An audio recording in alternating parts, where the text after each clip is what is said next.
Maka nama saya Benar Antopasaribu dengan NIM 11S23001.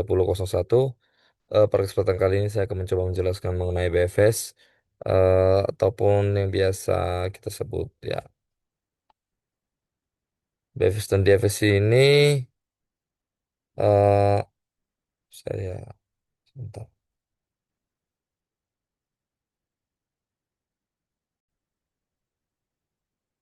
Nah, untuk BFS itu sendiri ataupun bread first ya dan DFS itu deep first itu adalah bagian dari uninformed search ya namanya. Ini untuk kode kali ini kita suruh buat dari graf. Nah, yang kira-kira gambaran grafnya seperti ini. Sebentar ya, saya share. Kira-kira gambaran grafnya seperti ini. Nah, sebenarnya kalau dia yang tadi kan namanya BFS ya, dia bakal ngecek dari sini ya, karena initial state-nya kita atur ke GD1, lalu ini dia cek si GD1 ada tuh si KL terhubung. Nah, yang terhubung ke KL yang mana aja? GD7, PKVT, ada EH dan GD9. Nah, sebenarnya dia ini bakal ngujinya random ya. Dari mana? Tapi biasanya di teori disampaikan dia dari sini dulu baru dia cek nodenya ini kan. Nah, lalu setelah itu dia balik ke sini. Tuh, siapa yang jadi ininya dicek. Nih. Nah, si anaknya ini siapa ataupun yang terhubung ke anak sih. Node yang terhubung ke sini siapa, dia bakal cek oh tuh ada OT dan EH juga. Nah, cek juga. Nah, tuh EH lagi kan. Nah, setelah dari sini kan dia ini tuh punya tetangga nih. Ini kan satu istilahnya satu tingkat lah ya. Ini yang satu bentar. Ini yang satu tingkat ya. Ini sama gitu 9. Nah, ini satu tingkat. Nah, di tingkat pertama dia cek tuh dia terhubung ke siapa aja. Tuh gede 5. Nah, satu dulu. Nah, satu tingkat baru mundur ke kiri 7 ke BAK Vite tuh masuk lagi. Dia cek ada OT, ada GD5, ada EH. Nah, tuh kira-kira ini tadi sudah ya sebenarnya udah dia cek. Cuman OT yang ditambahkan. Nah, lalu dia cek nih EH. Dia cek tuh siapa aja yang terhubung. Ada ini BAK Vite perpustakaan, ada OT. Nah, ya OT tadi udah ditambahkan, oke dia nggak pedulikan. Nah, lalu ini perpus dieksplor lagi. Sebentar. Oh, perpus dia bakal explore perpus. Nah, lalu turun tuh satu. Nah, balik lagi ke GD9. 9 periksa. Nah, siapa tuh tetangganya gitu. Ya, ada GD8 dan KB. Nah, jika lalu setelah itu ini sebenarnya dia bakal lanjut pemeriksaan ke GD5, tapi karena semua sudah dipetakan, di mapping, dia bakal langsung explore mana sih perpustakaan itu seperti itu. Kalau belum ditemukan perpustakaan dia bakal explore lagi tuh, dicek lagi nih. Itu seperti ini. Nanti yang terakhir kan kebetulan ini kan sudah mentok seperti itu. Nah, nanti istilahnya udah mentok dia bakal tinggal ngecek ini si KB nih sama si EH. Bakal cek antara dari sini antara dia cek dari sini sama dari sini nanti dapat. Nah, seperti itu. Nah, untuk DFS dia bakal begini ceknya ya DFS ya. Ini baru dia cek ini, dia cek ini, dia cek ini, dia cek ini, dia cek dia cek ini, dia cek ini, cek ini, dia cek ini, dia cek ini lagi, cek ini, lalu dia mutar ataupun ya dia mutar lagi, dia cek ini. Nah, dia selesai itu kan, udah selesai. Nah, di ini setelah dari sini mana pergi? Ada berapa tingkat tuh tadi? Satu, dua, ini satu, dua, tiga, empat, lima, enam, tujuh. Nah, pindah ke enam tuh. Ke enam, dia baru balik lagi. Dia bakal cek siapa lagi terhubung ke enam gak ada ya. Cek lagi naik tetap gitu. Cek lagi sini. Nah, siapa yang terhubung ke sini yang belum dicek ada perpus. Dia cek lagi tuh perpus siapa yang terhubung. EH siapa lagi yang belum dipetakan di mapping KL udah BKVT belum kan. BKVT tuh. Seperti itu. Nah, kira-kira seperti itu penggambarannya dan saya sudah buatkan kodenya.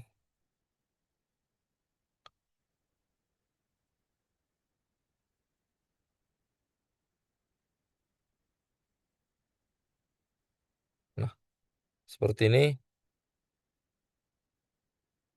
Untuk ini kita pakai Frontier, untuk yang BFS dan DFS-nya kita pakai Frontier supaya dia nanti bisa simpan mappingnya ya, simpan pakai DQ karena dia pakai sistem FIFO nanti ya, FIFO first in first out DQ. Kalau dia stuck tadi itu dipakai LIFO ya.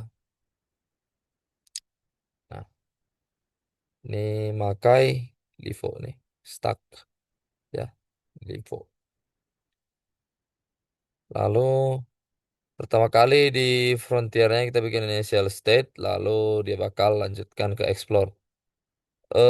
Kebiasaan explore-nya itu seperti tadi ya saya jelaskan, dia ngabisin satu tingkat dulu, dia periksa semua per tingkatnya itu atau per tingkat dari grabnya itu dia bakal periksa semua dulu, baru dia masuk ke bawah satu tingkat lagi dia masuk ke bawah seperti itu. Nah,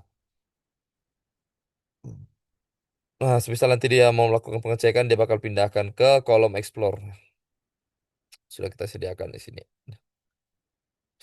Nah, ada dia ya. Lalu ketika dia nanti sudah sampai bakal keluar goal testnya seperti ini. Nah, sukses. Jika belum bakal failure dan bakal mengulang ini lagi. Dia bakal namanya explore lagi seperti itu. Jika belum ketemu failure lagi, explore lagi seperti itu. Lalu ya kira-kira seperti itu sih. Nah, ini cukup simpel. Nah, oh ini tidak kalah penting dia cek neckboard ya. Neckboardnya tadi siapa ataupun yang terhubung ke dia siapa seperti itu. Nah, itu untuk yang BFS, lalu DFS-nya ini seperti ini. Nah, bedanya tadi untuk yang BFS dia pakai Vivo, di sini pakai Livo ataupun last in first out. Nah, di sini dia bakal pop ya. Nanti ketika sudah ketemu lagi dia bakal pop itu ketemu ke tujuan ya. Bakal pop. Nah, seperti ini contoh-contoh. Ataupun semacam ini memang kurangnya saya tidak buat padnya ya pad bersihnya dia dari mana ke mana dulu gitu baru sampai ke perpustakaannya gitu. Pop.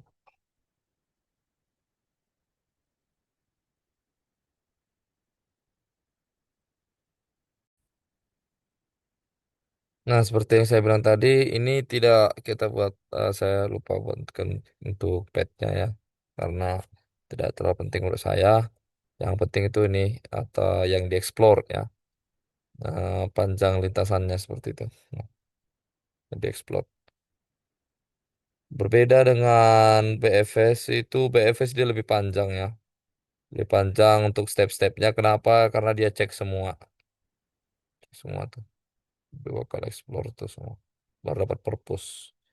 Nah, sebenarnya BFS dan DPS ini memiliki kekurangan masing-masing ya. Untuk DFS ini sebenarnya kurang optimal dalam pencarian berskala berskala ketika kita mencari yang namanya eh, mapping, tapi dia mappingnya itu kita cari yang memang kebetulan tidak cocok dengan device ini seperti itu. Ataupun berbeda jalur ya seperti itu bisa bilang berbeda jalur.